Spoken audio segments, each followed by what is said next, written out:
10 taon sa nayon, sinundo ng Bentley ni nanay. Iniwan ako ng sarili kong ina sa isang maliit na nayon sa bundok sa loob ng 10 taon. Sino ba namang mag-aakala na pagkatapos ng 10 taon, susunduin ako ng nanay ko na nakasakay sa isang Bentley? Hindi lang niya ako binigyan ng mamahaling kotse. Dinala niya ako para tumira sa isang malaking mansyon. At nagkaroon pa ako ng 5 mapuputi at magagandang ate. Noong 7 taong gulang ako. Ang iresponsable kong ama ay nangaliwa dahil sa pag-ibig. Buong tapang siyang umalis na walang dala at nakipaghiwalay kay nanay. Agad namang ibinenta ni nanay ang bahay. Iniwan ako sa isang matandang lalaki sa probinsya na nagpapalipas ng kanyang katandaan. At siya naman ay pumunta sa Beijing para makipagsapalaran. At ang pakikipagsapalarang iyon ay tumagal ng 10 taon. Ngayon, bigla na lang bumalik si nanay na nakasakay sa mamahaling kotse. Ang layunin niya ay dalhin ako sa Beijing para magkaroon ng magandang buhay. Sa buong biyahe, wala kaming imikan. Napahinto si Wang Lia. Sa kamarahang nagsalita, Xiao Yu o anak. May mabigat na dahilan si nanay sa mga nagdaang taon. Naiintindihan mo naman si nanay, hindi ba? Opo, naiintindihan ko. Tahimik akong tumango. Sa isip ko, mahirap bang maghanap ng pangalawang asawa kapag may anak na lalaki? Siyempre naman, Xiao Yu. Salamat sa iyo.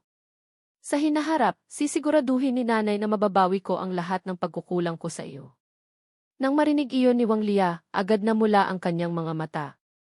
Pagdating sa airport, nakangiti niyang tinapik ang balikat ko. Napagod ka siguro sa biyahe. Gutom ka na rin, no? May oras pa bago ang ating flight. Dadalin muna kita kumain.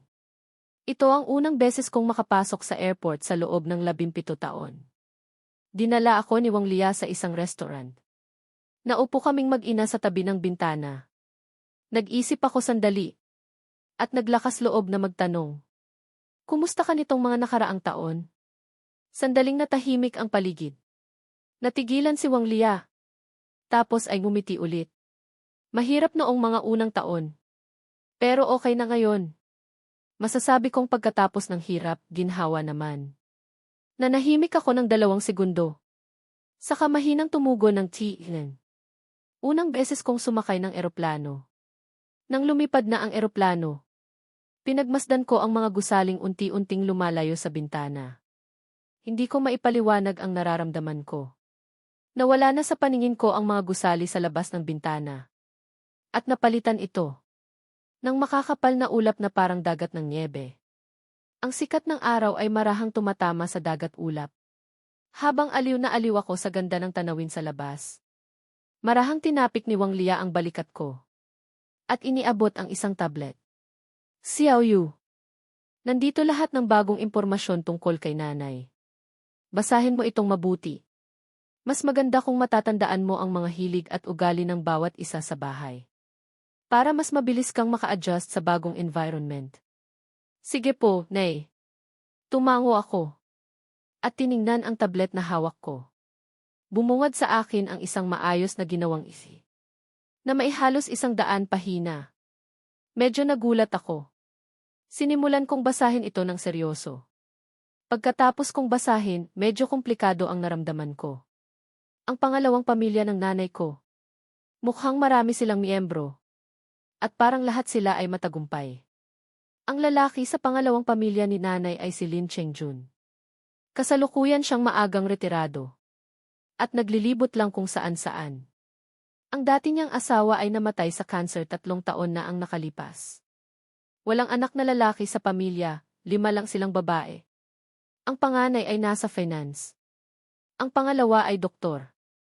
Ang pangatlo ay photographer. Ang pang-apat ay guro. Tungkol naman sa bunso. Ang bunso ay isang sikat na artista sa showbiz. Anong klaseng yaman at estado kaya ang meron ang ganitong pamilya? Narinig kong maraming patakaran sa mga malalaking pamilya. Mas lalo kong sineryoso ang pagbabasa ng isi. Pagkatapos ng 1 oras at kalahati, ligtas na lumapag ang eroplano. Paglabas naming 2 sa airport, may batch na naghihintay sa labas. Papunta na sana kaming mag-ina kay Wang Lia sa kapitbahay. Nang biglang may tumawag sa telepono na nakaistorbo sa aming lakad. Pagkatapos niyang sagutin ang telepono, tumingin sa akin si Wang Lia na puno ng paghingi ng paumanhin. Xiao Yu, ang magiging roommate mo sa bago mong paaralan para sa susunod na semester. Kailangan kong personal na tingnan. Okay lang ba kung mauna ka nang umuwi mag-isa? Tumango ako. Hindi nagtagal, huminto ang sasakyan sa harap ng isang villa sa paanan ng bundok. Dahan-dahang binuksan ng driver ang pinto para sa akin. Young master, pwede na po kayong bumaba. Sa ganitong oras, dapat nasa bahay na ang panganay na miss. Sige, salamat. Tumango ako at bumaba ng sasakyan. Tiningnan ko ang villa na 4 na palapag. At parang kastilyo ang pagkakagawa. Kahit handa na ang loob ko, hindi ko pa rin napigilang mapasinghap. Ang galing ni nanay. Sabi nila, fishing for the rich man, fishing for the rich man. Mukhang ang pangalawang pag-ibig ng nanay ko ay hindi lang basta mayaman, kundi sobrang yaman na parang may diamante pa. Humugot ako ng 2 malalim na hininga. Unti-unti akong naglakad papunta sa nakasaradong gate. Akmang kakatok na sana ako. Nang biglang kusang bumukas ang gate, bumungad sa akin ang isang napakaluwang na pasukan, entrance hall foyer. Sa kaliwa ay may isang malagong money tree. Sa kanan naman ay isang kalahating pader na kabinet para sa sapatos at bag. Maingat akong nagpalit ng tsinelas at nagpatuloy sa pagpasok. Ang sala sa unang palapag ay napakaliwanag. Sa sofa sa sala ay may nakaupong babae na nakatalikod. Nakasuot siya ng brown na shirt blouse at nakatali ang buhok niya ng lastiko. Sa likod pa lang, mukhang hindi siya basta-basta. Humugot ako ng malalim na hininga. Bago lumapit sa babae at nagsalita, hello. Nang lumingon ang babae, Lin Yu, para tingnan ako. Hindi pa nawawala ang inis sa kanyang mga mata. Pero mabilis din siyang nakabawi. Itinuro niya ang katabing sofa. At sumenyas, gamit ang bibig na umupo ako. Doon ko lang napansin na nakasuot pala siya ng earphones. Mukhang may meeting siya. Umiti ako sa kanya ng may hiya. At masunuring umupo sa itinuro niyang lugar. Maya-maya, may katulong na nagdala ng isang basong tubig. Ayokong maistorbo ang babae sa harap ko. Kaya mahina lang akong nagsabi ng salamat. Naalala ko ang nakasulat sa TV tungkol sa panganay na kapatid na si Lin Yu. Umupo ako ng diretso at matyagang naghintay na matapos ang kanyang meeting. Umabot ng mahigit 1 oras ang paghihintay ko. Tinanggal niya ang earphones. Tiningnan ako mula ulo hanggang paa. Bago marahang nagsalita, anak ni Auntie Wang. Opo, ate. Hello. Ako po si Wang Yu. Masunurin akong sumagot. Maganda ang unang impresyon ni Lin Yu sa akin. Nang makita niyang kinakabahan ako, marahan siyang nagsalita, huwag kang masyadong mailang. Ituring mo itong sarili mong bahay. Ang kwarto mo ay nasa 3 floor, West Wing. Sa East Wing nakatira ang tatay ko at si Auntie Wang. Pwede kang pumunta kahit saan sa bahay. Pero ang 4th floor ay espasyo naming 5 magkakapatid. Kung walang importanteng gagawin, iwasan mong umakyat doon. Naiintindihan ko po. Hindi ako naglakas loob na mag-relax. Paano ba naman, ang aura ng babaeng ito ay parang 2 metro at 80. Nakaka-intimidate talaga. May meeting pa ako mamaya para sa hapunan. Malamang ikaw lang mag-isa. Kung ano ang gusto mong kainin, ipagluto mo na lang sa katulong. Sabi ni Lin Yu habang inaabot sa akin ang isang card. May 1 million dito, ito na ang welcome gift ko sa'yo. Bago ka mag-graduate at magtrabaho. May 100,000 kang allowance kada buwan na papasok sa card na ito. Kung may kailangan ka o wala, mas mabuting huwag mo akong abalahin. Sa pamilya namin, ang patakaran ay pagkatapos mag-graduate, kailangan mong magsikap para sa sarili mo. Kung ano man ang kahihinatnan mo sa hinaharap ay depende pa rin sa sarili mo. At isa pa, tandaan mo ito.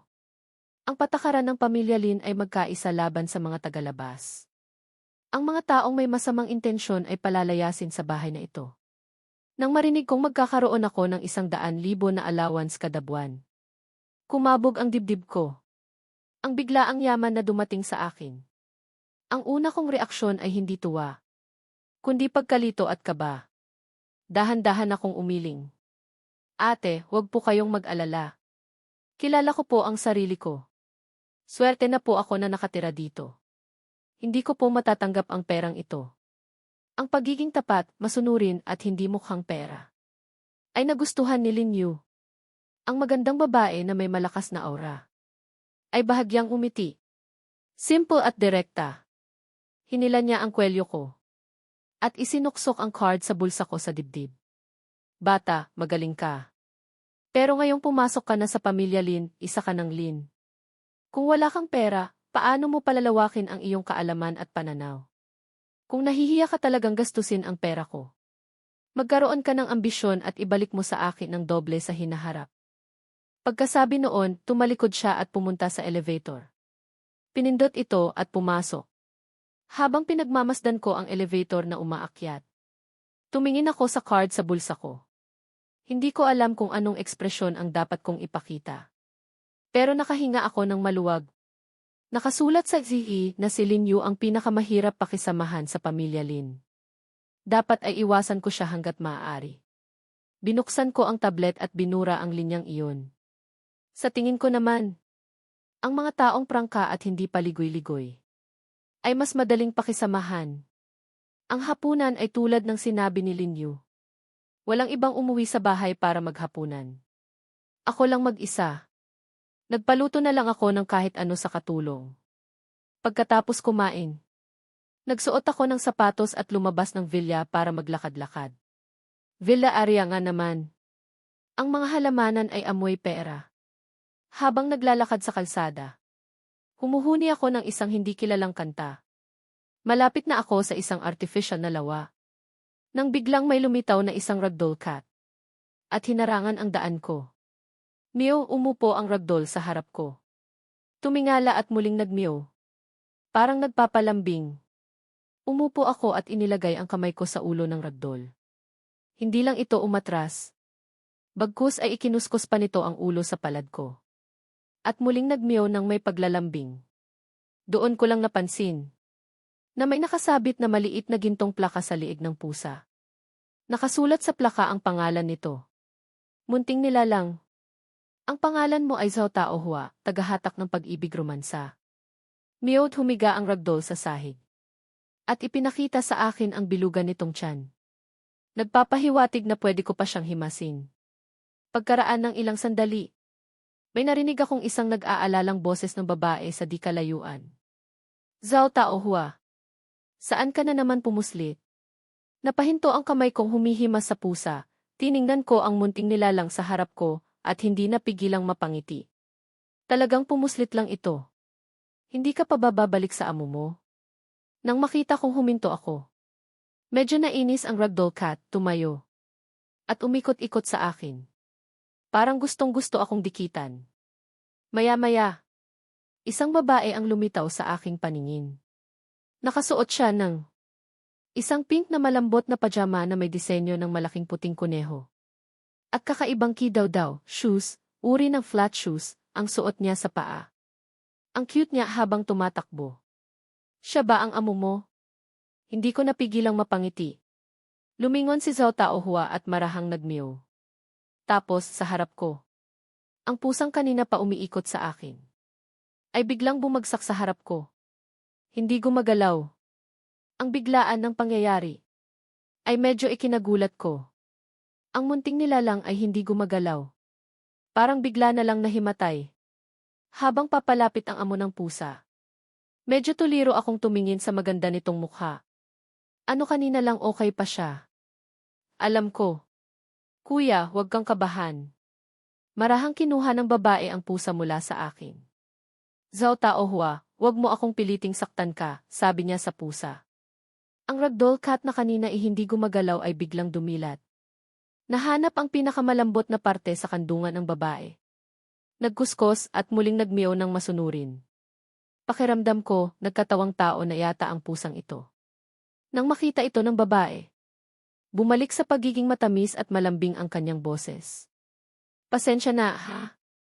Ang pusa ko, kapag nakakakita ng gwapo, mahilig magpatay-patayan at magpa-cute, literal na imang frame, pero dito ay parang nagpapakit nagpapansin. Ikatlong tao ka na niyang nabangga ngayong buwan. Pusa, nagpapakute. Ito talaga ang unang kakaibang bagay na nakita ko pagdating ko sa syudad. Napangiti ako ng may hiya. Okay lang. Ang importante, okay siya.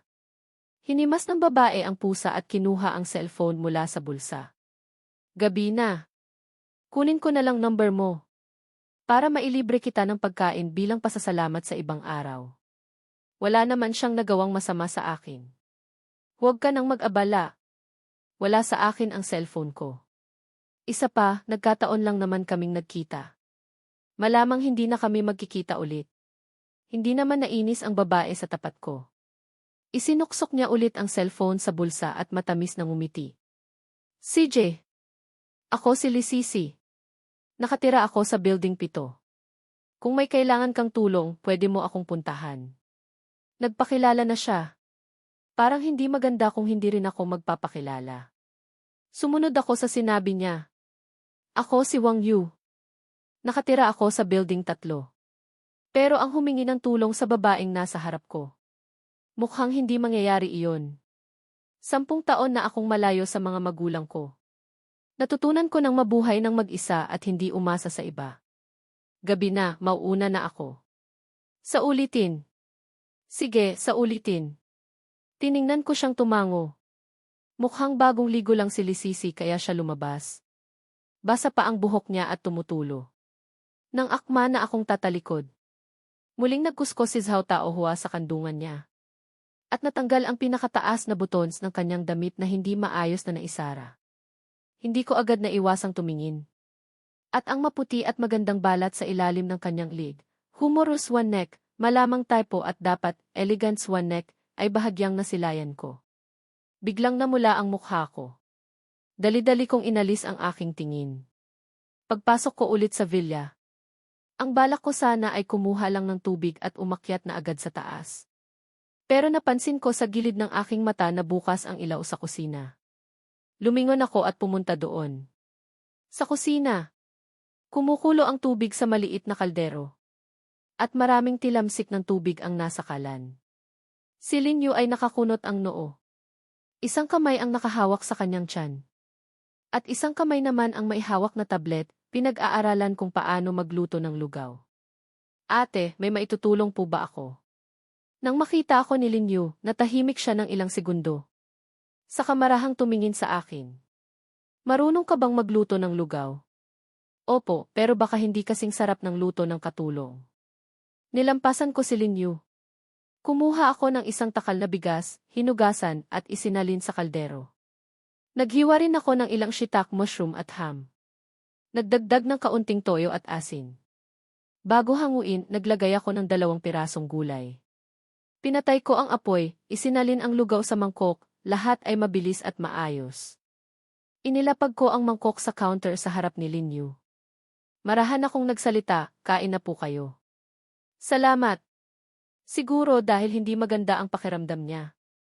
Ang Lin Yu ngayon ay mukhang mas madaling lapitan kaysa noong una kaming magkita kaninang hapon. Marahan siyang sumubo. Hinipan ng ilang beses at tinikman. Masarap naman. Kusa siyang nagpaliwanag sa akin. Ayokong may ibang tao sa bahay kapag gabi. Ang katulong ay nakauwi na sa ganitong oras. Sanay akong hindi kumakain ng hapunan. Hindi ko inaasahan na biglang sasakit ang tiyan ko ngayon. Marahan akong tumango. Nag-isip ako sandali. At nagbigay pa rin ng paalala, kailangan po talaga ang 3 beses na pagkain sa isang araw. Dapat po kayong kumain ng hapunan, ate. Napahinto ang kamay ni Lin Yu na maihawak na kutsara. Tapos ay nagpatuloy sa pagkain ng maliliit na subo. Habang hinihintay kong matapos kumain si Lin Yu, nagpainit ako ng 2 basong gatas. Nang matapos siya, iniabot ko sa kanya ang 1 basong gatas. Para po kumalma ang tiyan niyo. Ate, uminom po kayo ng isa bago umakyat. Salamat. Tinitigan ni Lin Yu ang baso ng gatas ng ilang segundo, saka tumingin sa akin. Medyo komplikado ang kanyang tingin. Pagkatapos, umakyat na ako sa aking kwarto. Sa pagkakataong ito, si Lin Yu naman ang naghatid sa akin ng tingin hanggang sa makapasok ako sa elevator. Inilapit niya ang gatas sa kanyang bibig at uminom. Bahagyang umiti si Lin Yu. Ang pakiramdam na may isang di munting nilalangki sa bahay. Mukhang hindi naman pala masama. Kinabukasan ng hapon ko nakita si Wang Lia. Pagbaba ko pa lang, nakita ko si Wang Lia na nakangiti. Kasama ang katulong na nagbubuhat ng maraming bag papasok sa sala sa unang palapag. Nang makita ako ni Wang Lia, lalo pang lumawak ang ngiti sa kanyang mukha. Xiao Yu, sakto ang dating mo. Halika, tingnan mo ang mga bagong bili ni nanay para sa'yo. Marahan akong tumango at umupo sa sofa. Sinimulang buksan ni Wang Lia ang mga bag. Ang tungkol sa eskwelahan mo, naayos ko na. Ito ang pinakamagandang pribadong high school sa Beijing. Ang mga guro dito ay pawang magagaling. Masyadong malayo ang eskwelahan sa bahay. Kaya binilhan kita ni nanay ng isang unit malapit sa school district house. 5 minuto lang ang lalakarin mo pababa para makarating sa building ng classroom. Pwede kang matulog ng mas mahaba. Para maganda ang gising mo at makapag-aral kang mabuti. 1 linggo na lang bago magpasukan. Binilhan kita ni nanay ng ilang gamit sa pag-aaral. Gusto ko sanang sabihin na hindi na kailangan. Magaling ako sa klase. Ang mga aralin sa grade 12 ay napag-aralan ko na rin noong mailibreng oras ako. Kahit 1 taon pa akong mag-grade 12. Walang problema para sa akin ang pumili ng kahit anong unibersidad sa bansa. Pero nang makita ko si Wang Lia na ganito kadetalyado sa pag-aasikaso, hindi ko na nagawang pigilan siya. Ang pagmamahal ng ina na matagal nang nawala. Kahit na sa loob-loob ko ay hindi ko ito kailangan. Pero noong tunay ko na itong naramdaman, hindi ko pa rin maiwasang naisin ito. Sa 3K floor. Si Lin Yu, na hindi sinasadyang nakita ang madamdaming eksena ng mag-ina, ay may bahid ng inggit na dumaan sa kanyang mga mata, ngunit mabilis din itong nawala. Sa hapunan ko nakita ang padre de pamilya ng bahay na ito. Ang kainan na dati ay para sa 1 tao lang ay naging para sa 4 na. Ang hapunan, natural lang, ay naging isang malaking handaan. Si Lin Chengjun ay 50 taong gulang. Maganda ang pangangalaga sa sarili. At mukhang mabait din. Ang pamilya Lin natin, matagal nang mas maraming babae kaysa lalaki. Sa wakas, nadagdagan na rin ng konting iyang positibong enerhiya lalaki. Nakangiting nagbiro si Lin Chengjun. Saka tumingin sa akin at nagpatuloy, Xiao Yu. Simula ngayon, pamilya na tayo. Kung may kailangan ka, sabihin mo lang kay Tito, huwag kang mahihiya. Salamat po, Tito. Habang tinitingnan ako ni Lin Chengjun, tinitingnan ko rin ang lalaking nasa harap ko. Hindi na rin bata si nanay. Ang ugali ng pangalawang pag-ibig niyang ito. Bilang anak niya, kailangan ko pa ring bigyang pansin. Nakangiting tumingin si Wang Lia kay Lin Chengjun at nagsalita. Chengjun, kumain na muna tayo. Huwag nating pagutom ang mga bata. Tumango si Lin Chengjun. At magiliw na nilagyan ng pagkain si Lin Yu at ako. Halina kayo, kumain kayo ng marami. Lalo ka na, Xiao Yu. Narinig kong grade 12 ka na raw sa pasukan. Kailangan mo talagang magpalakas. Salamat po, Tito. Salamat po. Halos sabay kaming nagsalita ni Lin Yu. Nga pala, Xiao Yu, bago ka palang dito. Sa ibang araw, bibigyan ka ni Tito ng sports car bilang regalo. Isa pa, mayroon akong isang bote ng red wine na matagal ko nang ayaw buksan. Ngayon, bubuksan ko para sa ating lahat para mag-celebrate. Sabi niya, tumayo at dumiretso sa wine cellar sa basement. Doon ko lang inalis ang tingin ko at napatingin kay Lin Yu sa tabi. Si Lin Yu ay nakatitig sa pagkain sa kanyang mangkok. Ang dati ng malamig niyang mukha ay lalo pang sumimangot. May 2 mani sa ulam. Bigla kong naalala na allergic si Lin Yu sa mani. Mukhang ang lalaking ito na retirado na at laging naglilibot. Ay talagang hindi alam ang bagay na ito. Ate, hindi ko pa po nagagalaw itong kanin ko. Kung okay lang po sa inyo, magpalit na lang po tayo. Biglang naputol ang pag-iisip ni Lin Yu. Nang tumingin siya sa akin, may bahid ng pagkalito. At may komplikadong emosyon ding dumaan sa kanyang mga mata. Kahit itong batang kararating lang sa bahay nang wala pang 2 araw, ay nalaman na hindi siya pwedeng kumain ng mani. Pero ang lalaking halos 30 taon na niyang ama, ay hindi ito maalala. Kung dati, sa mga ganitong pagkakataon, Agad na siyang iiwan ang mangkok at aalis. Pero na-predict na ng bata. Ang prediction niya. Ang paalala niya na baka sumakit ang tiyan niya kung hindi siya maghahapunan. Medyo lumambot ulit ang kanyang ekspresyon. Hindi na kailangang mag-abala. Kumain ka lang ng maayos. Julie, o pangalan ng katulong, pakikuha mo ako ng bagong kanin. Matapos ang maliit na insidente tungkol sa allergy ni Lin Yu sa mani, naging maayos naman ang atmosfera. Ang bote ng Roman Conti na nagkakahalaga ng mahigit 3 milyon. Maliban sa tig-isang baso sa simula, ang natira ay napunta lahat sa tiyan ni Lin Chengjun. Mukhang mahilig uminom si Lin Chengjun. Hindi gaanong kumain. Sa kalagitnaan ay uminom pa ng 2 bot ng white wine. Sa huli, nalasing niya ang sarili. Pinahatid ni Wang Lia sa katulong si Lin Chengjun sa taas. At hindi na bumaba. Ang malaking dining room ay naiwan na namang kami lang ni Lin Yu. Hindi gaanong kumain si Lin Yu at mabilis na huminto. Tiningnan niya ako na abala sa pagkain. Matagal siyang natahimik. At hindi napigilang bahagyang itaas ang kanyang labi. Maganda ba ang relasyon niyo ng nanay mo? Napahinto ako sa pagkain. Dahan-dahan akong sumagot sa kanya, 10 taon ko na siyang hindi nakikita. Ngayon ang pangatlong pagkikita namin pagkatapos ng maraming taon. Medyo nagulat si Lin Yu. 10 taon? Kung ganoon, sa ama ka lumaki nitong 10 taon. Umiling ako. Sa lolo ko ako sa labas, lolo sa nanay, lumaki.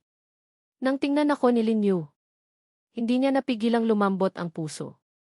Mula ngayon, bukod sa nanay mo, mayroon ka pang ate.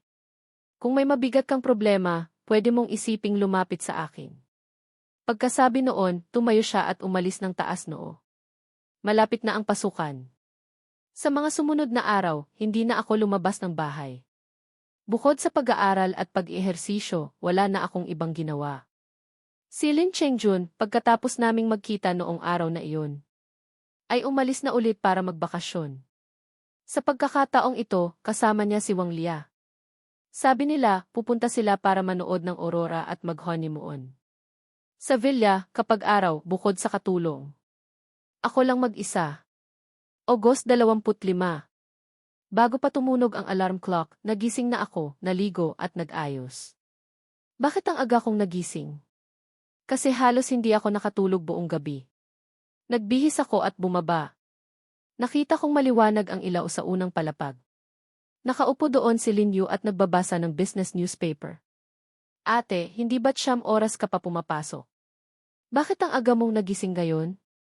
Nangako ako kay Auntie Wang na ihahatid kita ngayon para mag-enroll. Kaya medyo maaga akong nagising. Hindi tumingala si Lin Yu. Kinuha niya ang kape sa mesa at uminom ng 2 lago. Tumingin sa relo. 6 oras 30 minuto pa lang. 8 oras 30 minuto pa naman ang enrollment. Hindi ko na siya binuking. Wala pa ang katulong. Sa ganitong oras, itong nasa harap ko ay hindi sanay sa gawaing bahay. Kaya dumiretso ako sa kusina. At naghanda ng sarili kong almusal. 7 oras 30 minuto, lumabas na kaming magkapatid. Dala mo na ba lahat ng gamit mo? Tingnan mo ulit ang student ID mo. Anong mga gamit sa pag-aaral ang? Hindi mo nadala? Ipapadala ko sa assistant ko. Busog ka na ba?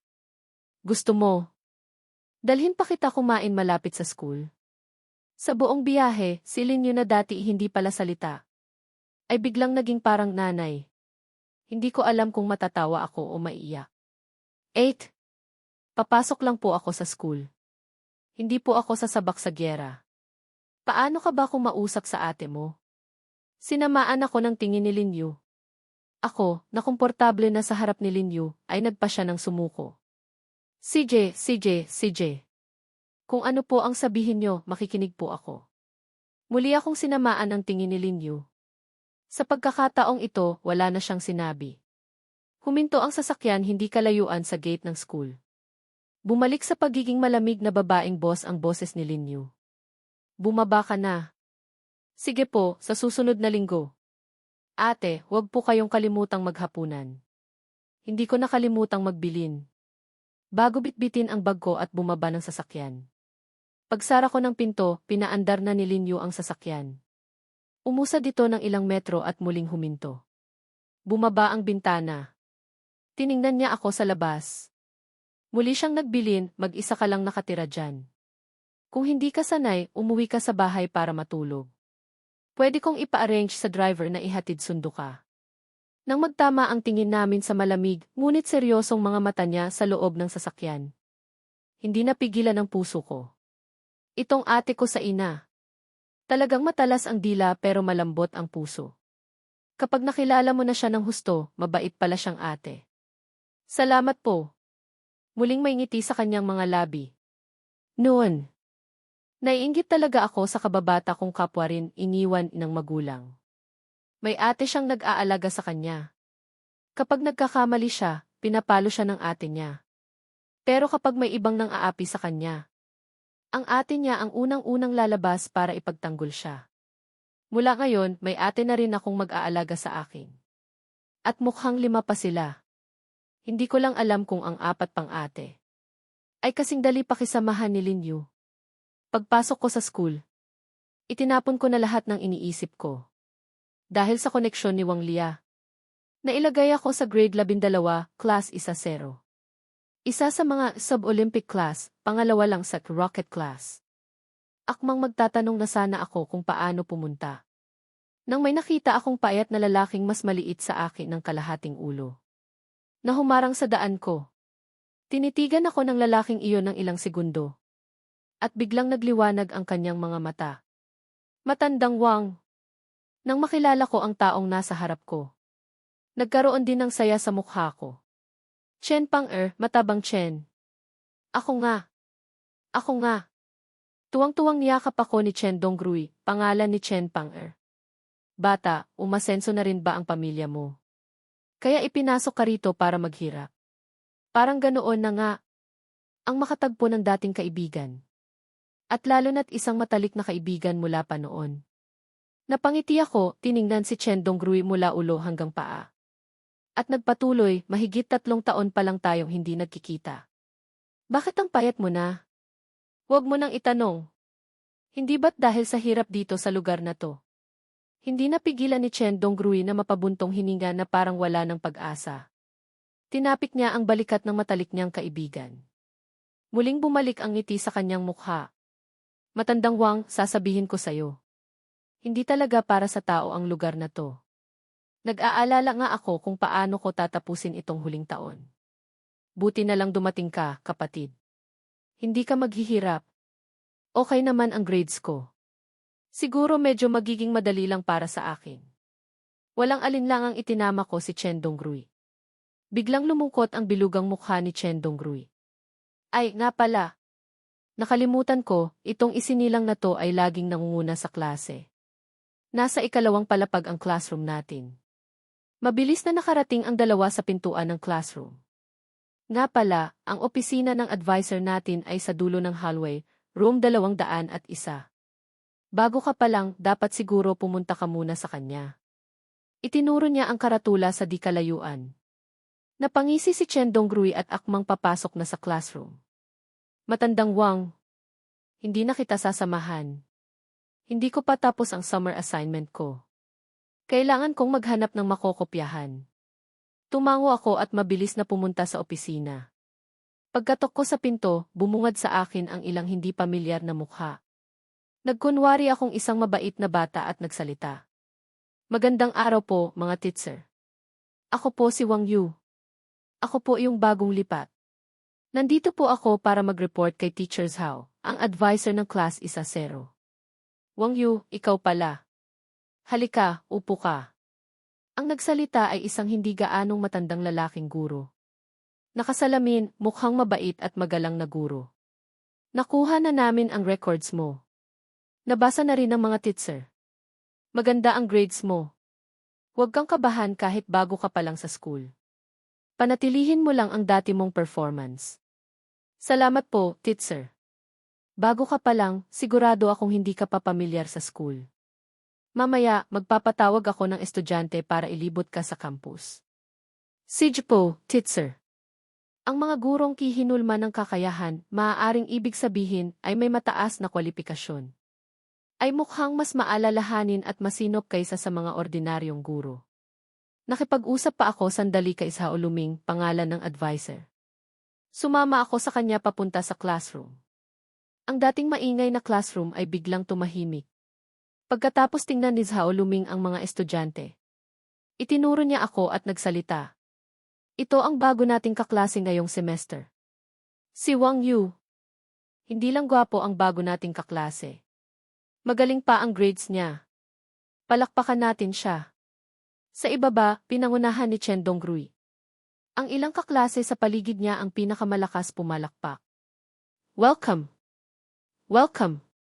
Mainit na pagtanggap. Nang makita kong kumakaway sa akin si Chen Donggrui. Isang peking ngiti ang lumitaw sa aking mukha. Nang humupa na ang malakas na palakpakan. Narinig kong nagsalita si Zhao Luming habang nakatingin sa mga estudyante. Simula sa unang upuan malapit sa pinto. Isa-isa kayong lumapit, makipagkamay at magpakilala. Tandaan ninyong maging masigla. Para mabilis na makapag-adjust ang bago nating kaklase sa ating klase. Sa totoo lang, hindi naman talaga kailangan. Medyo naasiwa ang peking ngiti sa mukha ko. Ang unang lumapit ay isang babaeng mukhang kikapitbahay, sweet, innocent-looking girl. Nang tingnan niya ako na 185 sentimetro ang taas. Kailangan niya talagang tumingala. Nang lumapit siya sa akin at tingnan ako. Ang kanyang mga mata ay kumikinang na parang sa lobo, fierce, predatory glint, pero dito ay maaaring hyperbole para sa matinding interes. Kaklase, hello. Ako si Zhao Xiao. Welcome sa ating klase. Masaya akong makakasama ka sa pag-aaral sa susunod na taon. Ang unang babaeng kaklase ay nagpakilala ng 5 minuto.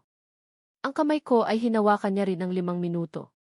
Hanggang sa sinabi kong salamat at pilit na hinila ang kamay ko. Saka lang siya bumitaw ng may panghihinayang. Kaklase Wang. Pagbaba ko, tandaan mo ang pangalan ko. Ako si Zhao Xiao. Naalala ko na, kaklase Zhao Xiao. Medyo hindi ko na mapigilan ang ekspresyon sa mukha ko. Isang pagpapakilala lang, wala pang 40 katao sa klase. Umabot ng 2 klase. Ang kamay ko ay parang mapupudpud na. Sa wakas, natapos din ang paghihirap na ito. Sigurado akong naramdaman na ni kaklase Wang. Ang init ng pagtanggap ng lahat. Nakikita kong may bakanting upuan sa tabi ni kaklase Chen Donggrui. Kaklase Wang, pansamantala, doon ka muna umupo. Pagkatapos ng entrance exam ngayong Huwebes, aayusin natin ulit ang upuan base sa grades. Sige po, salamat teacher. Pagkaupo ko pa lang, narinig ko na namang nagsalita si Zhao Luming. Isang klase na lang at uwian na. Sinong kaklase ang gustong ilibot si kaklase Wang? Para makilala niya ang ating eskwelahan? Ang mga kaklase ko sa class 1-0 ay talagang napakasigla. Ang rate ng pagtaas ng kamay ay umabot sa 100%. Kaklase Wang, sino ang gusto mong maglibot sa'yo? Magiliw na ipinaubaya sa akin ni Zhao Luming ang pagpili. Ang naninigas kong likod ay medyo lumuwag. Tumingin ako kay Chen Donggrui sa tabi. Teacher, siya na lang po ang maglilibot sa akin. Kung ganoon, ang iba ay mag-self-study na. Pagbaba naming 2 sa building ng classroom. Dalhin mo ako sa lugar na pwedeng maupuan. Mas maganda kung may maiinom na mainit na tubig, yung makakapagpakalma. Madali lang yan, kapatid. Dadalhin kita para uminom ng milk tea. At para makita mo na rin ang milk tea, Beauty Xixi, isa sa 4 beauties of ancient China, ginagamit para tukuyin ang isang napakagandang babae ng school natin. Biglang naging malisyoso ang ngiti sa mukha ni Chen Donggrui. Medyo napailing ako habang tinitingnan siya. Ilang taon pa lang tayong hindi nagkikita. Bakit lalo kang nagiging malisyoso? Hindi ba't normal lang na humanga sa kagandahan? Ikaw lang, bata, ang nabulag na ng mga libro ang mata mo. Wala ka man lang kagalakan sa buhay. May bahid ng pandidiri ang tingin ni Chen Donggrui sa akin. Mabilis na nakarating ang 2 magkapatid sa milk tea shop. Isang babaeng nakasuot ng asul na lolita dress na may puting medyas. Ang abala sa paggawa ng mga inumin. Nang makita siya ni Chen Donggrui, agad siyang kumindat sa akin. Miss, 2 malaking boba. At 2 serving ng ice cream. Sige po, mga kaklase, maupo muna kayo doon. Lumingon ang babaeng nag-aabot ng order. Maganda ang hubog ng katawan. At ang mukha ay matamis na parang manika, loli. May suot siyang puting cat ear headband. Kapag bumingiti, lumalabas ang maliit niyang pangil, small canine teeth, often considered cute. Maganda, di ba? Tumango ako bilang pagsang-ayon. Akala ko ba gusto mo ng ganitong tipo ng babae? Malawak ang interes ko, kapatid. Basta maganda, gusto ko. Mabilis na umiling si Chen Donggrui. At hindi nakalimutang idagdag, pinakagusto ko yung walang suot.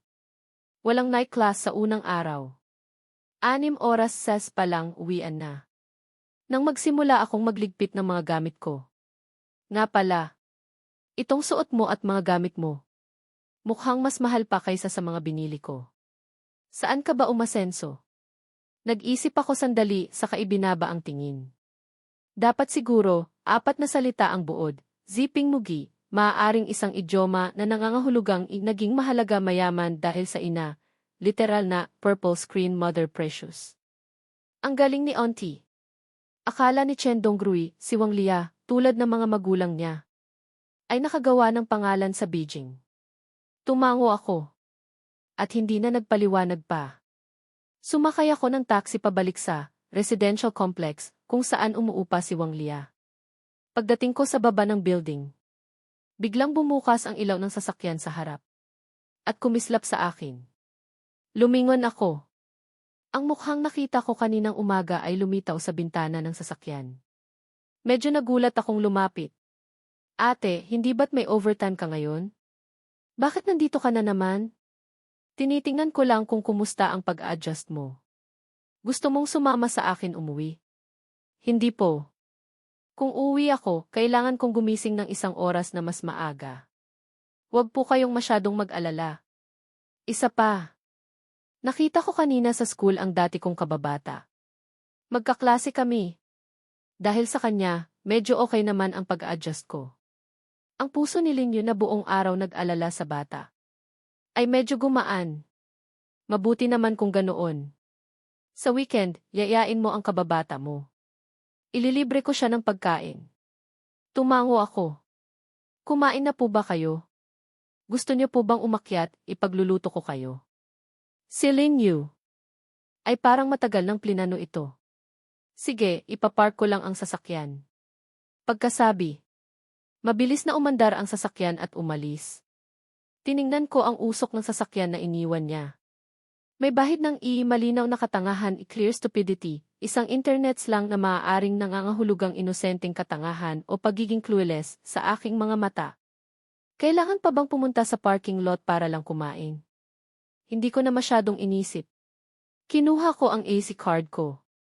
Binuksan ang pinto ng unit at sumakay ng elevator papuntang 8D floor. Pagbukas ng pinto, kusang umilaw ang mga ilaw sa kwarto. Medyo tuliro akong tumingin sa paligid. Ang kwarto ay finely decorated. 2 kwarto, 2 sala, 2 banyo. Mahigit 100 metro kwadrado. Ang dekorasyon at mga muebles ay karamihang itim at puti. Pumasok ako sa kusina. Puno ng pagkain ang ref. Marunong lang ako ng ilang simpleng lutuin. Kaya naghanap ako ng mga angkop na sangkap. Naghanda akong lutuin para kay Lin Yu ang Yuxiang Rusi, isang sikat na Sichuan dish. At isang order ng scrambled eggs with tomatoes. May 3 susi ang bahay. Iniwan ni Wang Lia ang isa kay Lin Yu. Hindi nagtagal. Dumating si Lin Yu na may dalang ilang bag. Pumasok siya sa kabilang kwarto, nagpalit ng damit pantulog. Saka pumasok sa kusina. Anong ihahanda mong hapunan? Yuxiang Rusi at scrambled eggs with tomatoes, tapos kanin. Okay lang ba? Hindi ako masyadong marunong ng komplikado. Yung iba naman, masyadong matagal lutuin. Sabi ko habang hinihiwa ang bell pepper. Nang tumingala ako, nakita kong nagpalit na ng damit si Lin Yu. Hindi ko napigilang mapalaki ang mata. 8. Bakit ka pa nagpalit ng damit? Baka matakot kang matulog mag-isa.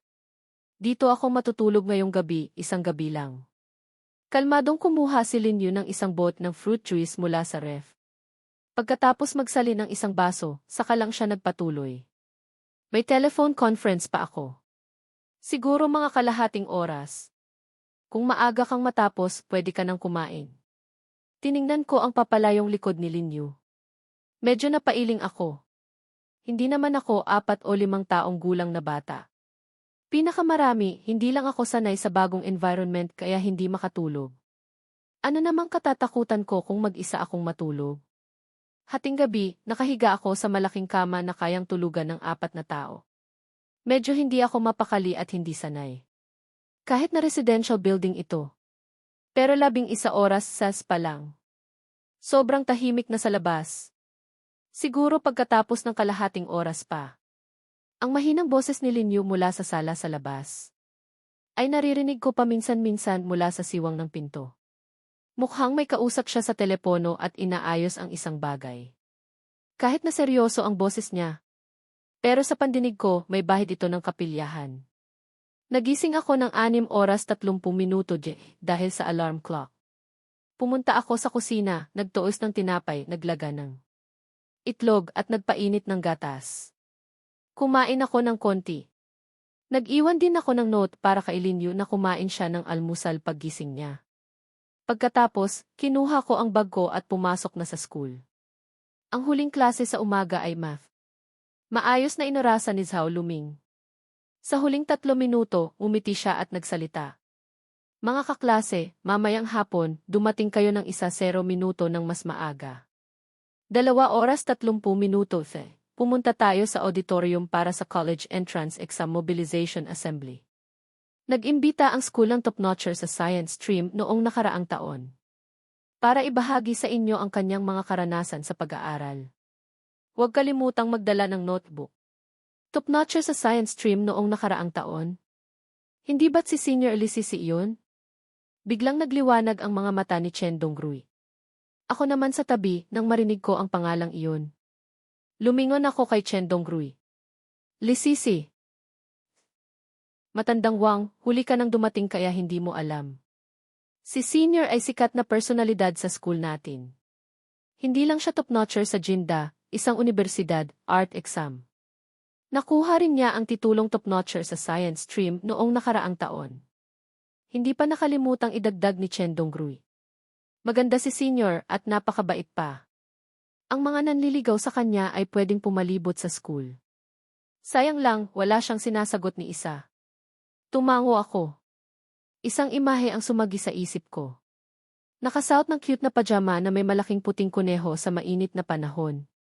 At nakasuot pa ng tea-daw-daw shoes. Siguro kapangalan lang. Ang mobilization assembly ay ginanap sa malaking auditorium na pwedeng gawing concert hall. Unang beses kong makakita ng ganito. Sa buong grade level, may 20 klase.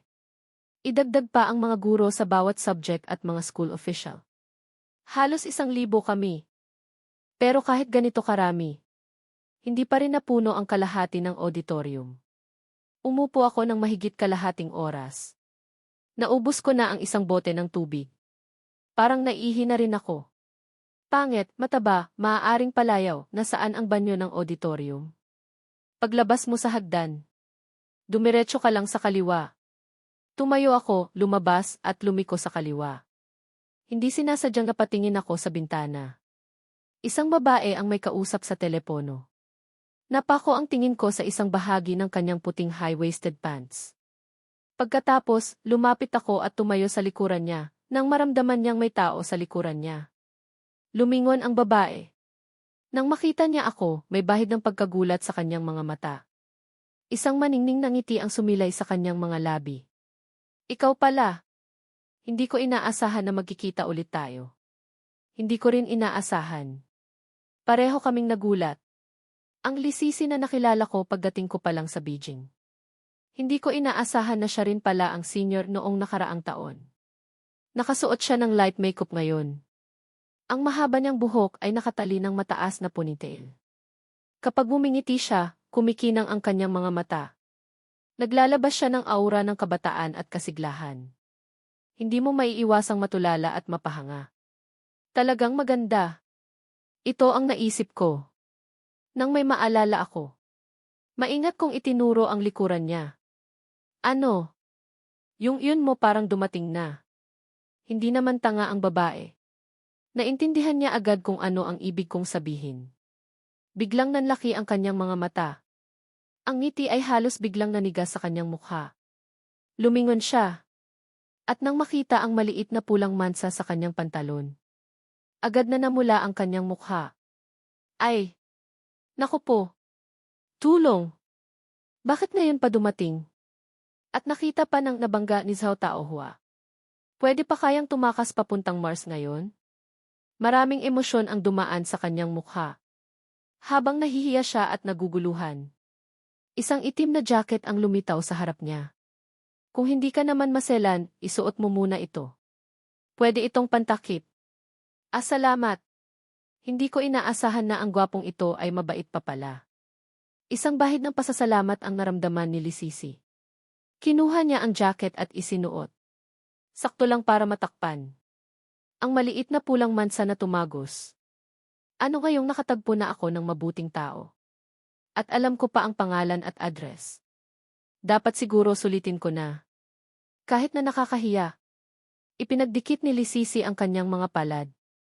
At nakikiusap na tumingin kay Wang Yu. Hintayin mo ako. Medyo okay naman ang katawan ko. Tuwing may dalaw ako, wala akong nararamdaman. Pero ngayon, 1 linggo akong maaga, kaya wala akong dalang napkin. Pwede mo ba akong tulungan? Hindi. Agad na mula ang tenga ko. Kusang tumanggi ang sistema ko. Ako, isang lalaki, bibili ng ganoon para sa isang babae. Tama ba iyon? Talaga bang hindi pwede? Namula ang gilid ng mata ni Lisisi. Hinila niya ang laylayan ng damit ko. Ang boses niya ay lalong naging kaawa-awa. Wang Yu, utang na loob ko na lang sayo. Ayokong mapahiya sa ganitong okasyon. Pakiusap, tulungan mo ako, sige na. Malambot na nga ang puso ko. Lalo pat unang beses akong inatake ng pagpapakyut ng isang magandang babae. Sandali akong nataranta. Kaya tumango na lang ako. Sige na nga. Bibilhan kita. Pwede mo bang isabay na rin ang isang bagong panty? Mas maganda kung may pantalon din. Naisip ni Lisisi na mas mabuti pang iuntog na lang ang ulo niya sa pader. Malambing siyang kumindat kay Wang Yu. Kapag natapos na tong araw na to, lilipat na ako ng planeta. At itong lalaking nasa harap ko. Sana hindi ko na siya makita habang buhay. Tiningnan ko ang babaeng nasa harap ko. Sinisisi ko ang sarili ko kung bakit pa ako naging mabait at lumapit. Ayan tuloy, hindi na ako makaalis. May sumagi sa isip ko. Bigla akong nakaisip ng paraan para hindi mapahiya. Tiningnan ko siya. May oras ka pa naman siguro bago ka umakyat sa stage, di ba? Ang tinitirhan ko ngayon. Wala pang 5 minuto ang layo mula sa school. Sakto, nagdala ang ate ko ng ilang bagong damit kahapon. Kung hindi ka maselan, sumama ka sa akin, pumili ka ng maisusuot mo muna. Ang mga gusto mong bilhin. Mabibili mo rin sa baba. Pagkasabi noon, naisip ko na ang talino ko talaga. Talaga? Salamat sa'yo, Wang Yu. Ito ang pinakamagandang paraan. Biglang nagliwanag ang mga mata ni Lisisi. Napakabait mo talaga. Nakakahiya man. Pero mas mabuti na iyon kaysa sa isang lalaki. Ang bibili ng mga at nakakahiyang tea gamit para sa kanya. Nang makita kong tinanggap niya ang alok ko. Nakahinga rin ako ng maluwag. Pero kailangan mo pa akong hintayin. Kailangan kong magpaalam sa advisor ko. Baka hindi ako makalabas kung walang pasdi. Hindi na kailangang mag-abala. Ang mukha mo ang pass natin. Kapag kasama mo ako palabas, hindi tayo pipigilan ng guard. CJ. Tumango ako. Unang beses kong mag-uwi ng babae sa bahay. Kahit na dahil sa isang espesyal na sitwasyon. Medyo komplikado pa rin ang nararamdaman ko. Walang kahirap-hirap na nakalabas ng school si Lisisi. Pagdating namin sa supermarket sa tapat ng residential complex, binili namin ang kailangan at lumabas. Mabilis kaming umakyat sa taas. Hindi na kailangang mag-ayos. Diyan ang kabilang kwarto. Nandoon ang mga damit na binili ng ate ko. Tingnan mo kung may maisusuot ka. Ang banyo, nasa loob din ng kabilang kwarto. Pagkatapos ulit magnakaw ng tingin, malamang typo at dapat pagkatapos ulit magpasalamat. Mabilis na tumakbo si Lisisi papasok sa kabilang kwarto. Bigla na naman akong naihi. Doon ko lang naalala na kailangan ko ring magbawas. Mabilis kumilos si Lisisi. Hindi nagtagal, lumabas na siya ulit sa sala. Sa pagkakataong iyon, ipinaghanda ko siya ng isang basong brown sugar water. Nang makita ko siyang lumabas, iniabot ko ito sa kanya. Uminom ka muna ng tubig. Si Lisisi, dapat sana ay hindi inom. Pero nang makita niyang espesyal kong ipinaghanda siya ng brown sugar water, hindi niya napigilang lumambot ang puso. Salamat. Walang nagsalita sa aming dalawa. Sandaling natahimik ang paligid. Nang matapos uminom si Lisisi, tumunog ang cellphone sa bulsa niya. Nang tingnan niya kung sino ang tumatawag, saka lang siya bumalik sa sarili. Tawag mula sa school official. Mabilis na sinagot ni Lisisi. Pagkatapos ng ilang salita, ibinaba niya ang telepono. At tumingin sa akin. Ano, malapit na akong magsalita. Kailangan ko nang bumalik agad. Ang pera para sa pantalon, mag-add na lang tayo sa WeChat. Green bubble, palayo sa WeChat. Mamaya, ita-transfer ko sa'yo. Kinuha ko ang cellphone ko at in-add si Lisisi sa WeChat. Isa-isang lumabas kami ng pinto. Mabilis kaming nakabalik sa school.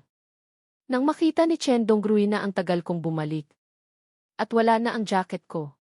Hindi niya napigilang sumandal sa akin at mang-asar. Umihi ka lang, nawala na pati jacket mo. Bata, nahulog ka ba talaga sa hukay? O iniwan mo ako para makipag-date? Ano bang pinagsasabi mo? Gumawa lang ako ng mabuti. Ipinahiram ko ang jacket ko sa isang kaklaseng may problema. Matalas talaga ang pang-amoy ng asong to. Tahimik akong umurong sa kabilang gilid. Lumayo kay Chen Donggrui. Pero nang maalala ko ang jacket, hindi ko napigilang kumunot ulit ang noo. Si Lisisi, parang suot niya ang jacket ko pagbalik.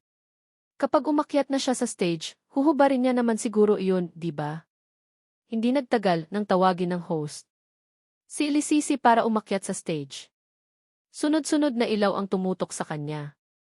Malakas na palakpakan ang umalinggaw sa auditorium. Tumayo ang babaeng nakaupo sa pinakaharap na hilera. Lumingon at yumuko sa lahat ng nasa likuran. Saka hinubad ang jacket at umakyat sa lectern podium. Nakahinga ako ng maluwag. Si Chen Donggrui naman sa tabi nang makita ang pinakahihintay niyang si Senior. Hindi napigilang hawakan ng mahigpit ang braso ko. Matandang Wang. Tingnan mo. Tingnan mo. Si Senior nga. Isang summer lang tayong hindi nagkita.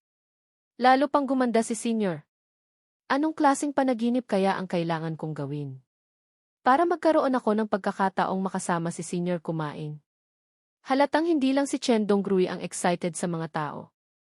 Sa harap pa nga, may ilang matatapang. Na direktang tumayo at naging ki-atmosphere group, mga taong nagpapasigla ng paligid. Excited na sumisigaw. Pag-akyat pa lang ni Lisisi sa stage. Hindi sinasadyang napatingin siya sa ibaba. At nakita niya ako na hinihila ni Chen Donggrui sa tabi. Nang maalala niya ang nangyari kanina sa harap ko, shooting silk scene, isang awkward o nakakahiyang sitwasyon. Hindi napigilan ni Lisisi na mamula ulit sandali. Pagkatapos, mabilis niyang inalis ang tingin. Tumikim siya. Ang malambing at magandang boses niya ay umagos mula sa mikropono. Kagalang-galang na mga pinuno, mga guro. Minamahal na mga nakababatang kapatid. Magandang hapon po sa inyong lahat. Hinawakan ni Chen Donggrui ang pulso ko. At mabilis na inalog ng ilang beses. Matandang Wang, nakita mo ba iyon? Si Senior, parang tumingin siya sa akin. Parang 2 beses pa. Talaga? Muli akong tumingin sa babae sa stage. Habang nagbabahagi siya ng karanasan. Parang nasa sarili niyang teritoryo. Sa harap ng halos 1,000 tao, kalmado siya. Laging may malambing at maningning na ngiti sa kanyang mga labi. Naglalabas siya ng kumpiyansa. Nakakasilaw at kahanga-hanga. Dugdug malinaw kong naramdaman. Na lumaktaw ng isang tibok ang puso ko. Nang makita ni Chen Donggrui na diretso akong nakatingin kay Lisisi. Hindi niya napigilang iwagayway ang kamay niya sa harap ko. Nabighani ka na ba sa ganda ni Senior? Ang paghanga sa kagandahan ay natural lang. Magandang balat, hahangaan ko rin. Pero ang mabighani, hindi naman siguro. Marahan akong umiling. Nag-isip si Chen Donggrui sandali. At nagpaalala pa rin sa akin. Bata, mas mabuti kung may kamalayan ka. Huwag mong sisihin ang kapatid mo kung hindi kita sinabihan. Si Senior, hindi lang maganda at matalino. Mayaman din ang pamilya niya. Hindi natin kayang abutin tayong mga medyo may kaya lang. Hanggang tingin na lang tayo sa malayo. Mas mabuting huwag ka nang magkaroon ng ibang ideya. Ang payo na yan, dapat siguro iukit mo sa sigarilyo at hititin papasok sa baga mo. Seryoso kong tinapik ang balikat ni Chen Donggrui. Lagi akong rational at malinaw mag-isip. Kahit na nagbago ng husto. Ang buhay ko ngayon, iisipin ko pa rin kung paano ko mababayaran ang mga utang ko sa iba. Tungkol naman sa babae sa stage. Nagliliwanag siya. Sino ba namang hindi mahuhumaling? Pero kaya ko namang dalhin. It's just that I can carry daily CC, maaring typo at dapat ay I can handle it I know no limits. Pagbalik ni Lisisi sa dati niyang upuan. Hindi napigilan ni Chen Donggrui na sikuhin ulit ako. Matandang Wang. Hindi mo ba napapansin? Parang pamilyar ang jacket na suot ni Senior. Hindi lang matalas ang pang-amoy. Matalas din ang apat na mata, 4 eyes, tawag sa taong nakasalamin. Halos pare-pareho lang naman ang itsura ng mga jacket. Hindi ba't kakaiba kung hindi pamilyar? Sa bagay, mabuti na lang at madali pa ring utuin si Chen Donggrui. Ang mobilization assembly na ito ay tumagal ng 3 klase. Pag-uwi ko, 11 oras 10 minuto Zef na. Kinuha ko ang cellphone ko at tiningnan. Si Wang Lia. Kaka-transfer lang ulit sa akin ng 1,000 yuan na allowance. Nagbili na mag-ingat ako. At huli ang transfer ni Lisisi. Una kong pinindot ang chat ni Lisisi. 4 na mensahe lahat. 2 ay mga picture ng presyo ng pantalon at jacket. 2 ay magkahiwalay na transfer para sa pantalon at jacket. Total, 28,000. Kahit hindi mo na ibalik ang jacket ko, okay lang. Pinindot ko ang received at nag-reply ng received. Lumingon ako at itinransfer ang 15,000 para sa pantalon kay Linyu. Ate, may kaklase akong nagkaproblema. Pinahiram ko sa kanya ang isa mong pantalon. Ito po ang bayad. Pagkasend ko ng mensaheng iyon, tumawag agad si Linyu sa video. Anong nangyari? Sinabi ko ulit.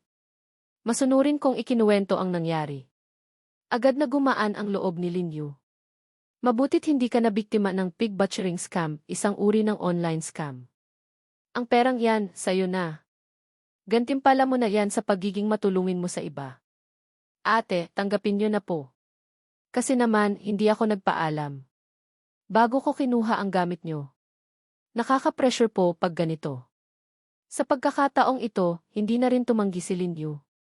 Nakangiti niyang pinindot ang receive. Nagbilin pa siya ng ilang bagay bago ibaba ang telepono. Tungkol naman sa transfer ni Wang Lia. Bilang anak niya, ngayong alam kong medyo may kaya naman siya. Tinanggap ko ito ng walang pag-aalinlangan. Mas matindi ang focus sa pag-aaral sa bagong school.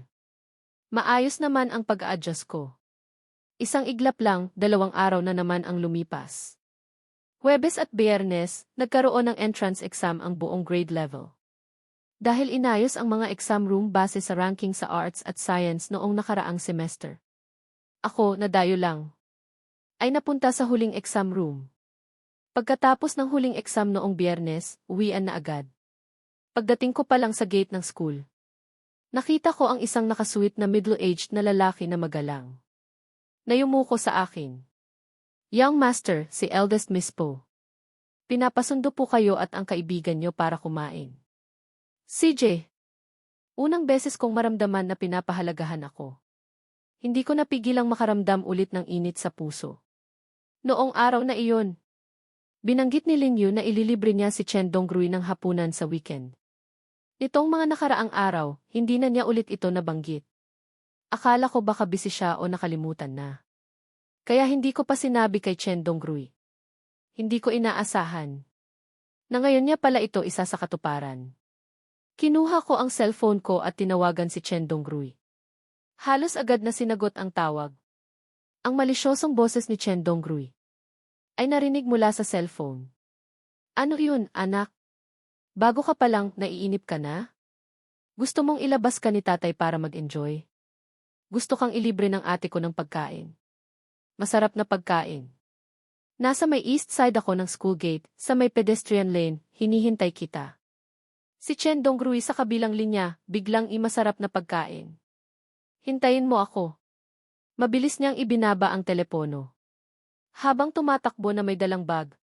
Pakiramdam ni Chen Dongrui may mali. Pero dahil nagmamadali siyang hanapin si Wang Yu, hindi na niya masyadong inisip. Hanggang sa humihingal siyang makarating sa harap ko. Saka lang niya napagtanto. Kung ano ang mali. Teka, pagkakaalala ko, wala kang ate, bata. Saan galing niyang ate mo? Nag-asawa ulit ang nanay ko. Okay naman ang napangasawa niya. Kaya nagkaroon na ako ng ate. Nag-asawa ulit. Agad na naintindihan ni Chen Dongrui na nagkamali siya ng akala noong mga nakaraang araw. Naintindihan na rin niya kung ano ang ibig sabihin ng Tea Mother Precious ni Wang Yu. Ang ate mo, ililibre pa ako ng pagkain. Mukhang mabait siya, ah. Sumang-ayon si Wang Yu. Umikot ang mata ni Chen Dongrui. Saka masayang inakbayan ako. Kung ganoon, maganda ba ang ate natin? May boyfriend na ba? Maganda ba ang boyfriend niya? Kung may boyfriend siya, hindi ko alam. Tiningnan ko siya. Saka mahinang idinagdag. Pero ikaw, wala kang pag-asa. May pag-asa o wala, malalaman lang natin kapag nakita na. Baka naman type ng ate natin ang tulad kong pure na high school boy. At masigla pa. Ang ganda, di ba? Tinaas ni Chen Dongrui ang ulo niya. Punong-puno ng hindi pagsang-ayon ang kanyang mga mata. Sa hinaharap, baka ako pa ang tawagin mong bayaw, bata. At pahihirapan pa kita ng husto hanggang sa mamatay ka. Lalo pang na-excite si Chen Dongrui habang nagsasalita. Heh! Malamig kong sinagot ng dalawang salita. Habang nag-uusap, nakarating na ang dalawa sa gilid ng kalsada kung saan nakaparada ang Bentley. Ang driver na kanina pa naghihintay ay binuksan ang pinto ng passenger seat. At magalang na sumenya sa akin. Young Master. Pasok na po kayo. Young Master. Biglang napatingin si Chen Dongrui sa sasakyan. Saka lumingon kay Wang Yu. Itong Bentley, para sa ating dalawa? Sakay na. Tumango ako. At kusa kong isinara ang pinto ng passenger seat. Sa likod na lang kami upo ng kaklase ko. Sige po, Young Master. Magalang na tumango ang driver. Pagkasakay ng dalawa, saka lang siya bumalik sa driver's seat. At pinaandar ang sasakyan. Maingat na tiningnan ni Chen Dongrui ang loob ng sasakyan. Saka tumingin kay Wang Yu. May bahid ng pagkailang at pagkagulat sa kanyang mga mata. Matandang Wang, anong klaseng pamilya ba talaga tayo? Kakain lang. May special driver pa na ganito kamahal na sasakyan ang susundo. Isang malinaw na katangahan ang lumutang sa aking mga mata. Hindi ko naman inaasam ang yaman ng pamilya Lin. Kaya hindi ko rin naman sinadyang alamin ang tungkol sa pamilya Lin. Pero ang isang linyang maraming sasakyan ay marami ng impormasyon. Matagal na natulala si Chen Dongrui. Saka punong-puno ng excitement. Hinawakan ang balikat ko. Tatay, nangangailangan pa ba ng anak si nanay? Ako na lang. Huminto ang sasakyan sa harap ng isang malaking gate na may nakasulat na A by Hizuang isang pangalan ng lugar, maaaring isang high-end restaurant o club. Bago pa bumaba ang driver para salubungin kami. Kusa na akong bumaba kasama si Chen Dongrui. Nang makita ito, ibinaba ng driver ang bintana at nagpaalala. Young Master. Ang ni-reserve ni eldest miss ay ang Zihao, isang pangalan ng private room, karaniwang ang pinakamataas na antas, private room. Sabihin niyo lang sa mga staff na naghihintay doon. May shuttle car na maghahatid sa inyo. Sige, salamat. Ang hindi nakakaalam ay walang kinatatakutan. Si Wang Yu, tiningnan ang tatlong malalaking salita na by Hizuang sa itaas. Walang kaalam-alam sa bigat ng lugar na ito. Napakakalmado. Si Chen Donggrui naman sa tabi ay kinusot ang mata. Muling may bahid ng pagkagulat sa kanyang mga mata. Akmang magtatanong na sana siya kung ito ba ang lugar na kaya niyang puntahan. Pero nang tingnan niya si Wang Yu sa tabi na napakakalmado, agad niyang naramdaman na bumaba ang level niya. Tinaas niya ang noo. Tumikhim at isinukbit ng maayos ang bagi kapatid na Wang. Pasok na tayo.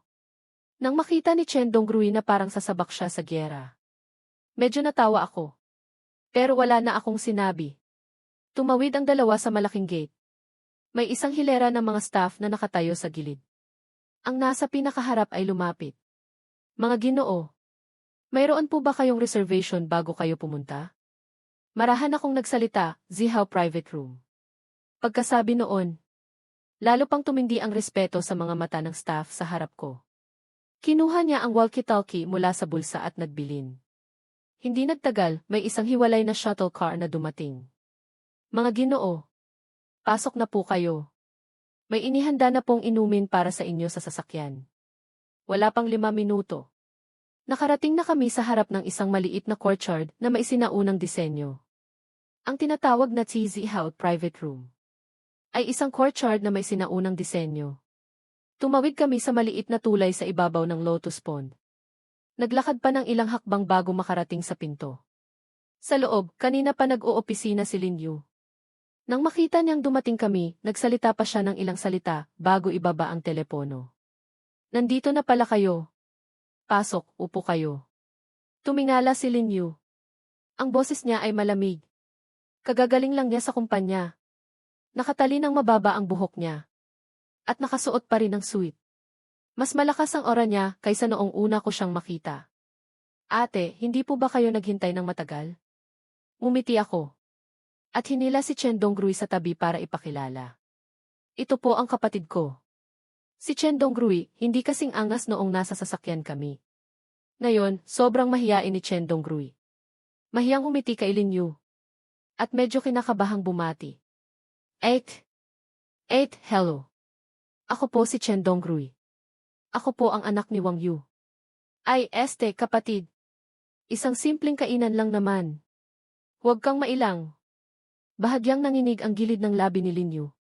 Pero para mapanatili ang kanyang imahe, kalmado pa rin siyang tumango. Ang tingin niya kay Chen Donggrui ay parang tingin ng isang lider sa isang mababang empleyado. Sige, CGT. Hinila ko si Chen Donggrui para umupo. Ang mga kamay niya ay magkakrus na nakapatong sa kanyang tuhod, lalo siyang kinabahan. Likas na mayabang ang taong ito. Pero ang mga babaeng may malakas na aura ay likas na may bloodline suppression, isang internet slang na nangangahulugang isang natural na pangingibabaw o takot sa kanya. Sa bahay, pinipigilan siya ng nanay niya. Sa school, mayroon siyang i-exterminator Abbes, isang karakter sa wuxia novel na kilala sa pagiging strikto at malupit, ginagamit para tukuyin ang isang striktong babaeng guro. Hindi niya inaasahan na ang sinasabing di madaling pakisamahan na ate ni Wang Yu ay mas nakakatakot pa pala. Sa mga sandaling ito, gusto na lang niyang tumakas agad. Si Lin Yu, natural lang, ay napansin din ang kaba ni Chen Donggrui. Inalis niya ang tingin. At tiningnan ang staff sa pinto. Ngayong nandito na sila, pwede nang maghanda ang chef ng pagkain. Habang isa-isang inihahain ang mga masasarap na pagkain sa mesa. Ang masangsang na amoy ay nag-uunahang pumasok sa kanyang ilong. Si Chen Donggrui. Ang kaba sa kanyang puso ay medyo nabawasan. Pero hindi nagtagal. Narinig niya na namang nagsalita ang babae sa harap niya. Kaklas Chen Donggrui. Ang Xiaoyu namin ay bago pa lang dito. Salamat sa pag-aalaga mo sa kanya. Halika, itataas ko ang tsaang ito bilang kapalit ng alak, isang toast para sa iyo. Sige, salamat, ate. Tinaas ni Chen Donggrui ang tasa ng tsaa sa ere. At diretsong ininom lahat. Dahil sa kaba, pati ang mga dahon ng tsaa na napunta sa bibig niya ay diretsong nilunok. Ako naman sa tabi, nang makita ko ang eksenang ito, hindi ko napigilang matawa. Sa buong kainan, sarap na sarap ako sa pagkain. Si Chen Donggrui naman, sa ilalim ng tea pressure ni Lin Yu, ay masakit ngunit masaya. Hindi nga naman biro ang ki by Hisu ang ki na 6 na numero ang panimulang presyo. Para sa isang kainan. Ang itsura, amoy at lasa ng mga pagkain. Lahat ay tumatama sa puso. Pagkatapos ng kalahating oras, ibinaba ni Linyu ang chopsticks at tumayo. Kain lang kayo. May kakausapin pa akong business partner sa kabilang kwarto. Pagkatapos niyong kumain, ipahatid kayo ng staff sa akin. Sige po. Kalmadong umiti si Wang Yu. Mahiyang tumango si Chen Donggrui. Nang tuluyan nang mawala si Linyu sa paningin nila. Saka lang siya nakahinga ng maluwag. Matandang Wang. Sa susunod, ilibre mo na lang ako sa tabi-tabi. Itong pagkain kasama ang ate mo. Huwag na nating ulitin. Kalmado lang ako. Kakain ka pa ba? Kakain. Biglang umayos ng upo si Chen Donggrui. Wala nang pag-aalinlangan. Kinuha niya ang chopsticks at sunod-sunod na inilagay ang mga ulam sa kanyang plato. Ang pagkain na nagkakahalaga ng daan-daang libo, tanga lang ang hindi kakain. Biglang naibuga ko ang isang pirasong sitaw na kasalukuyan kong kinakain. Ku. Magkano? Hindi mo ba alam? Medyo naguguluhang tumingin sa akin si Chen Donggrui. Ang Baihizuang ay gira reservation. Ang pagkain ay nagsisimula sa 100,000. Itong Zihao. Private room, mas mataas pa ang presyo ng reservation. Napailing ako. Napatingin ako sa staff sa pinto. 8. Magkano po kaya ang nagastos namin sa pagkain na ito? Ginoo, kung pagkain lang po, mga 300,000 po. Nanginig ang chopsticks sa kamay ko. Hindi na naman napigilan ni Chen Donggrui na mainggit. Wang Daxiao, Young Master Wang, Nangangailangan ka pa ba ng pampainit ng kama? Kapatid, pwede bang ako na lang ang magpainit ng kama mo? Hindi naman mataas ang hihilingin ko. Bigyan mo lang ako ng 100. O 1,000,000 sweldo kada buwan. Sinamaan ko siya ng tingin. Nang makita ko ang kilos ni Chen Donggrui na parang balang na sumasalakay. Binilisan ko na rin ang pagkain. May isang bagay na hindi sinabi ni Chen Donggrui na mali. Ang ganito kamahal na pagkain, tanga lang ang hindi kakain. Kailangan kong kumain ng marami. Para maibalik ko ang pera sa tiyan ko. 2 oras kumain ang 2. Hanggang sa maubos ang mga mamahaling pagkain sa mesa. Saka lang sila nasiyahang humaplo sa kanilang tiyan. Nang hanapin nila si Linyu. May kausap pa si Linyu at hindi pa tapos. Kaya tumawag na lang siya sa driver para ihatid ang 2 pa uwi. Sobrang busog ko talaga. Nang ihatid ako ng driver sa villa, kusa na akong bumaba. Kung hindi ako magpapababa ng kinain, mamamatay ako. Pero ang maglakad-lakad mag-isa sa malaking villa, medyo boring. Kung may alaga lang sana akong kasamang maglakad-lakad. Masaya sana. Nang maisip ko ito, parang may naramdaman ako. Narinig ko ang isang meow ng pusa. Nagliwanag ang mga mata ko. Lumingalinga ako para hanapin kung saan galing ang meow ng pusa. Pero parang nawala na. Guni-guni ko lang ba? Umiling ako at nagpatuloy sa paglakad. Hindi nagtagal. Muli kong narinig ng malinaw ang meow ng pusa. Parang malapit lang dito. Zhao Taohua. Mahina kong tinawag. Pagliko ko sa sangandaan sa unahan. Narinig kong parang may nagtatalo sa unahan. Napatingin ako at napako ang tingin. Hindi ako nagkamali. Si Zhao Taohua nga. Pero sa mga sandaling ito, karga siya ng isang hindi kilalang lalaki. At ang nakatayo sa harap ng lalaki, hindi ba't si Lisisi? Akala ko noong una, magkakilala sila. Naisip ko na hindi pa kami ganoon ka-close ni Lisisi. Para magbatian kapag nagkita. Akmang tatalikod na sana ako at liliko sa ibang direksyon. Nang makita kong parang hindi komportable. At nagpupumiglas ang Zhao Taohua na karga ng lalaki. Parang lumakas din ang boses ni Lisisi. Ang medyo galit niyang sinabi ay umabot sa aking pandinig. Ulitin ko. Ibalik mo sa akin ang pusa ko. Ang lalaking nasa harap niya ay parang hindi natinag. Nakangisi pa rin siyang nakatingin kay Lisisi. Parang may mali sa sitwasyon. Huwag mong sabihing nagpa-cute na naman si Zhao Taohua. At sa pagkakataong ito, nakatagpo pa ng mahirap kalaban? Gabi na ngayon. Wala gaanong tao sa paligid. Hindi ko alam kung may tisis ba sa tabi. Isang babae at isang hindi kilalang lalaki. Na nagtatalo sa isang lugar na walang ibang tao. Medyo delikado. Nag-isip ako sandali. Napabuntong hininga at mabilis na lumapit. Sino ba namang ako para hindi maging mabuting tao? Hindi ko talaga kayang magkunwaring hindi ko nakita. Lisisi. Tawag ko. Agad na lumingon si Lisisi. Nang makita niya si Wang Yu, para siyang nakakita ng tagapagligtas. Ang dati niyang malungkot na mukha ay sa wakas nagkaroon na ng bahid ng excitement.